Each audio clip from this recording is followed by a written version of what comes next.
బంగాళాఖాతంలో ఏర్పడినటువంటి అల్పపీడనం రానున్నటువంటి 7 రోజులు కూడా భారీ వర్షాల నుంచి అతి భారీ వర్షాలు కురిసే అవకాశం ఉందని విశాఖ వాతావరణ శాఖ అధికారులు అయితే తెలియజేస్తున్నారు. మనము చూడొచ్చు ఇక్కడ ఉన్నటువంటి మ్యాపింగ్లో కూడా అంటే వర్షపాతం ఎక్కడెక్కడ నమోదయ్యే అవకాశాలు ఉన్నాయి, ముఖ్యంగా ఆంధ్రప్రదేశ్లోని ఏ జిల్లాల్లో వర్షపాతం ఎక్కువగా నమోదవుతుంది, ఈదురుగాలు ముఖ్యంగా వడగళ్ల వాన ఇవన్నీ ఎక్కడ కురుస్తాయనేది కూడా స్పష్టంగా వాతావరణ శాఖ నిత్యం దీన్ని పర్యవేక్షణ చేస్తున్నటువంటిది అయితే చూడొచ్చు.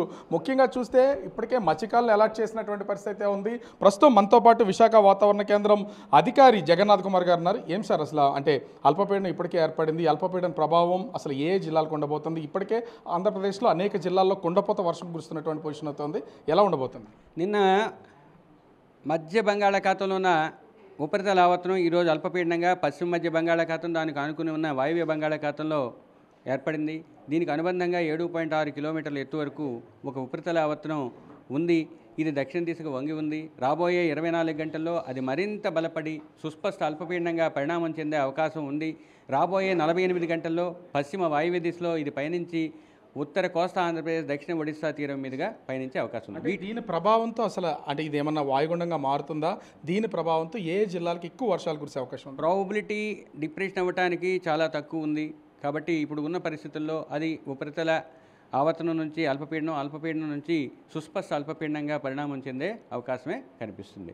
రాబోయే 24 గంటల్లో రాష్ట్రంలో ఏ విధంగా ఉంటుందంటే వీటితో పాటు ఉన్న సినాప్టిక్ కండిషన్స్, ముఖ్యంగా ఋతుపవన ద్రోణి, ఒక తూర్పు పడమర ఉపరితల ద్రోణి, ఉత్తరప్రదేశ్ నుంచి ఈ అల్పపీడనం అనుబంధంగా ఉన్న ఉపరితల ఆవర్తనం మీదుగా ఉన్న ఉపరితల ద్రోణి, ఇవన్నీ కూడా కలగలిసి రాష్ట్రంలో రాబోయే వారం రోజులు కూడా మోస్తరు నుంచి తేలికపాటి నుంచి మోస్తరు వర్షపాతం, ముఖ్యంగా కొన్ని ప్రాంతాల నుంచి అత్యధిక ప్రాంతాల్లో పడే అవకాశం ఉంది. అంటే ఏ జిల్లాలకు సంబంధించి అయితే ఉంది స్పష్టంగా ఈ రాబోయే 24 గంటల్లో రాష్ట్రంలో ముఖ్యంగా కోస్తా జిల్లాల్లో అత్యధిక ప్రాంతాల్లో తేలికపాటి నుంచి మోస్తరు వర్షపాతం ఉంది. వీటితో పాటుగా ముఖ్యంగా దక్షిణ కోస్తా జిల్లాలైన ఎన్టీఆర్, బాపట్ల, గుంటూరు, పల్నాడు, ప్రకాశం జిల్లాల్లోని 1-2 చోట్ల అత్యంత భారీ వర్షపాతం నమోదయ్యే అవకాశం ఉంది. వీటికి ఆనుకుని ఉన్న జిల్లాలైన కృష్ణా, పశ్చిమ గోదావరి, ఏలూరు, పొట్టి శ్రీరాములు, నెల్లూరుతో పాటు నంద్యాల, కర్నూలులో భారీ నుంచి అతి భారీ వర్షపాతం 1-2 చోట్ల నమోదయ్యే అవకాశం ఉంది. వీటితో పాటుగా బాహ్య జిల్లాలైన అల్లూరి సీతారామరాజు మరియు అనకాపల్లి, కాకినాడ, కోనసీమ, తూర్పుగోదావరి, తిరుపతి మరియు అన్నమయ్య, వైఎస్ఆర్ కడపతో పాటుగా అనంతపురం జిల్లాలో 1-2 చోట్ల భారీ వర్షపాతం ఈ రోజు నమోదయ్యే అవకాశం ఉంది. అంటే రాబోయేటువంటి వారం రోజులు కూడా ఇదే కండిషన్స్ ఉంటాయా? అన్ని చోట్ల పడవండి. ఈ జిల్లాలు మారే అవకాశం ఉంది. రెండవ రోజు ముఖ్యంగా ప్రకాశం, పల్నాడులో భారీ నుంచి అతి భారీ వర్షపాతం ఉంది. అల్లూరి సీతారామరాజు, అనకాపల్లి, కాకినాడ, ఈస్ట్ గోదావరిలో తో పాటు తిరుపతిలో భారీ వర్షపాతం 1-2 చోట్ల రెండో రోజు పడే అవకాశం ఉంది. అంటే ఈ కృష్ణా, గుంటూరు, ప్రకాశం ఈ జిల్లాలకు సంబంధించి ప్రత్యేకించి ఏమన్నా అలర్ట్ చేయడం ఏమైనా ఉందా? ప్రస్తుతానికైతే రెడ్ అలర్ట్స్ మీకు చెప్పిన 4 జిల్లాల్లో, మిగతా 5 జిల్లాల్లో 6 జిల్లాల్లో ఆరెంజ్ అలర్ట్స్ చేశాము. మిగతా జిల్లాల్లో ఎల్లో అలర్ట్స్ కూడా జారీ చేశాం. కొన్ని చోట్ల ఈ వర్షాల వల్ల చాలా చోట్ల స్తంభాలు ఇరుగుపడుతున్నాయి, చెట్లు ఇరుగుపడుతున్నటువంటి పొజిషన్ అయితే ఉంది. ఏం చెప్తారు అసలు వీటి గురించి? ఈదురుగాలు వీచే అవకాశం ఉందా? ఒకటి, ఇప్పుడున్న పరిస్థితుల్లో స్తంభాలు లాంటివి పెద్దగా పడే అవకాశం తక్కువ ఉన్నప్పటికీ భూమి సాఫ్ట్గా ఉన్నట్టయితే వాలిపోయే అవకాశాలు ఉన్నాయి. ఒకటి. రెండవది, ప్రస్తుతం ఉన్న పరిస్థితుల్లో రాబోయే 2 రోజులు ముఖ్యంగా కోస్తా జిల్లాల్లో 50 నుంచి 60 కిలోమీటర్ల వేగంతో సుస్థిరమైన బలమైన నైరుతి ఋతుపవన గాలులు వీచే అవకాశం ఉంది. దానివల్ల చిన్నగా చెట్లు కానీ ఇలాంటి సాఫ్ట్గా ఉన్న ఆబ్జెక్ట్స్ కానీ ఒరిగే అవకాశం ఉంది. మత్స్యకారులకి ఏమైనా సూచనలు చేసే అవకాశం ఉంది? రాబోయే 5 రోజులు కూడా కోస్తా తీరం వెంబడి మత్స్యకారులు వేటకు వెళ్ళవద్దని హెచ్చరికలు జారీ చేయడం జరిగింది. ముఖ్యంగా మొదటి 2 రోజులు ఉత్తర కోస్తా, దానికి ఆనుకుని ఉన్న దక్షిణ కోస్తా జిల్లాల్లో 40 నుంచి 50 కిలోమీటర్లు, గరిష్టంగా 60 కిలోమీటర్ల వేగంతో వీచే అవకాశం ఉంది. అంటే ఇక్కడ మ్యాప్ కనిపిస్తుంది కదా సార్, మనకి ఈ మ్యాప్ ప్రకారం చూసిన జిల్లాల పరిధిలో అసలు అంటే ఈ కలర్స్ ఏంటి, ఈ కలర్స్ దేనికి ఇండికేషన్?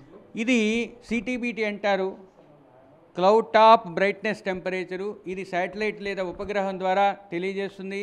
ఒక మేఘం వర్టికల్గా లేదా పై వరకు ఎంతవరకు అది వ్యాప్తి చెందిందో తెలియజేస్తుంది.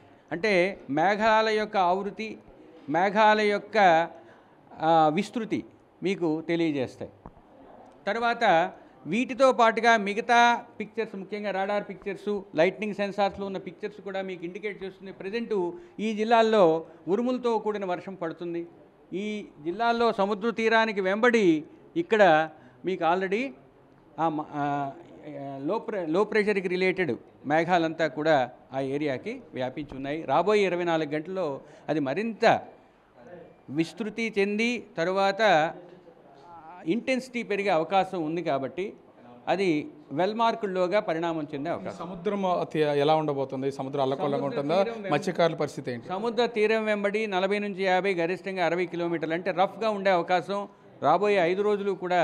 మొదటి 2 రోజులు ఉత్తర కోస్తా తీరానికి, దానికి అనుగుణమైన దక్షిణ తీరానికి, తదుపరి 2 రోజులు మొత్తం తీరానికి, 5వ రోజు తీరం ఆవల ఇటువంటి పరిస్థితి ఉండే అవకాశం ఉంది. మనమైతే ఒకసారి మ్యాప్లో కూడా చూడొచ్చు. మ్యాప్ ప్రకారం చూసినా కొన్ని ఇండికేషన్స్ అయితే ఇక్కడ కనిపిస్తున్నటువంటి కలర్స్, ఎందుకంటే శ్రీకాకుళం, అటు విశాఖపట్నం ఉమ్మడి జిల్లాలు, శ్రీకాకుళం, విశాఖపట్నం, ఈస్ట్ గోదావరి, వెస్ట్ గోదావరి, కృష్ణా, ఇట్లా మొత్తం అన్ని జిల్లాలకి సంబంధించి అయితే మనం చూడొచ్చు.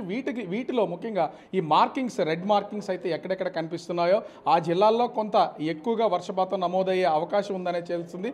దీనిలో ముఖ్యంగా కృష్ణా, గుంటూరు, ప్రకాశంతో పాటుగా ఏజెన్సీ ప్రాంతాలైనటువంటి అటు తెలంగాణ జిల్లాలోకి సంబంధించి ఖమ్మం డిస్టిక్, అదేవిధంగా ఇటు అల్లూరు జిల్లా, ముఖ్యంగా అటు పార్వతీపురం మన్యం జిల్లా, ఈ ప్రాంతాల్లో ఎక్కువగా వర్షపాతం నమోదయ్యే అవకాశం ఉందని విశాఖ వాతావరణ శాఖ అధికారులు అయితే తెలియజేస్తున్నటువంటి పరిస్థితి ఉంది. ఇప్పటికే మత్స్యకారులకి అలర్ట్ జారీ చేసినటువంటి నేపథ్యంలో, ఎందుకంటే ప్రతి ఒక్కరు కూడా సముద్రంలోంచి వేటాడుతున్నటువంటి వెనక్కి రావాలని చెప్తున్నారు. ఓవరాల్గా చూస్తే విశాఖ వాతావరణ శాఖ అధికారి జగన్నాథ్ కుమార్ చెప్తున్న వివరాల ప్రకారం రానున్నటువంటి 7 రోజులు కూడా అటు ఆంధ్రప్రదేశ్లో ఉన్నటువంటి వివిధ జిల్లాల్లో అంటే సాధారణ వర్షపాతం నుంచి భారీ నుంచి అతి భారీ వర్షాలు కూడా కురిసే అవకాశం ఉందని తెలియజేస్తున్నటువంటి పరిస్థితి కనిపిస్తుంది. రత్న.